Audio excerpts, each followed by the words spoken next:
कारून के खजाने के मुतालिक आपने तारीखी हिकायत और मुहावरे तो सुने ही होंगे। ये वही शख्स है जिसका जिक्र अल्लाह ताला ने कुरान मजीद में निशान इबरत के तौर पर किया है। कारून का किस्सा इसराइली और इस्लामी दोनों तरह की रवायतों में मिलती है। ये बनी इसराइल का वो वाहिद अमीर तरीन शख्स था जिसके खजाने की कुंजियां 300 ऊंट और खच्चरों पर लाद कर लाए जाते थे और हर कुंजी चमड़े की होती थी। ये एक खजाने की चाबी थी। तारीखी इंसानी में शायद ही कारून से ज्यादा दौलत किसी शख्स को अल्लाह ताला ने अता की हो। कारून हजरत मूसा अलैहि सलाम के चचा यसूर का बेटा था। वो निहायत ही हसीन व खूबसूरत आदमी था।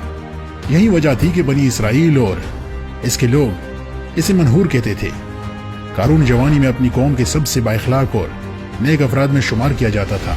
नेज़ तौरात का बहुत बड़ा आलिम दीन भी था, क्योंकि इसकी परवरिश मूसा अलैहि सलाम के साय में हुई थी, इसलिए वो किताब का इल्म भी रखता था और अच्छी आवाज का मालिक था।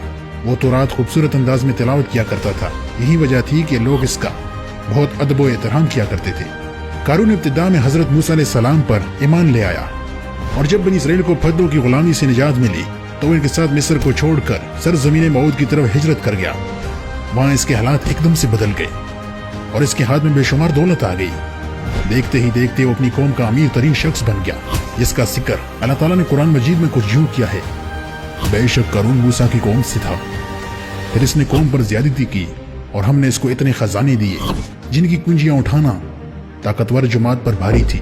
एक जगह फरमाया, जब इससे इसकी कौम ने कहा अतराओ नहीं, बेशक अल्लाह ताला इतराने वालों को पसंद नहीं करता, और जो माल तुझे अल्लाह ताला ने दिया है इसके जरिए आखिरत का घर तलब कर और दुनिया से अपना हिस्सा ना भूल और एहसान कर जैसे अल्लाह ने तुझ पर एहसान किया है, और जमीन में फसाद ना कर, बेशक अल्लाह फसादियों को पसंद नहीं करता। जब ज़कात का हुक्म नाजिल हुआ और हजरत मूसा अलैहि सलाम ने इससे अहद लिया तो इसने वादा किया कि अपने माल का 1000वां हिस्सा ज़कात निकालेगा। जब इसने माल की ज़कात निकाली तो एक बहुत बड़ी रकम ज़कात की निकली, लिहाजा इसके दिल में हरस और लालच पैदा हो गई। वो ज़कात का मुनकिर हो गया। इसने एक गंदी चाल चली। इसने बनी इसराइल से एक ग्रुप को अपने साथ मिला लिया और इनसे कहा, ए बनी इसराइल, मूसा ने हमें बहुत सारे अमूर का हुक्म दिया है जिस पर तुम लोगों ने इसकी पैरवी की। अब वो तुमसे तुम्हारा माल भी लेना चाहता है। फलाहा फहश औरत को लेकर आओ ताकि इससे कुछ पैसे देकर मूसा को बदकार साबित किया जा सके। कारून ने अपनी कौम के लोगों को जमा किया और हजरत मूसा अलैहि सलाम से पूछा कि जिना की क्या सजा है। हजरत मूसा अलैहि सलाम ने कहा, जो भी जिना करेगा हालांकि उसकी बीवी भी हो तो इसे संसार किया जाएगा यहाँ तक कि वो मर जाए।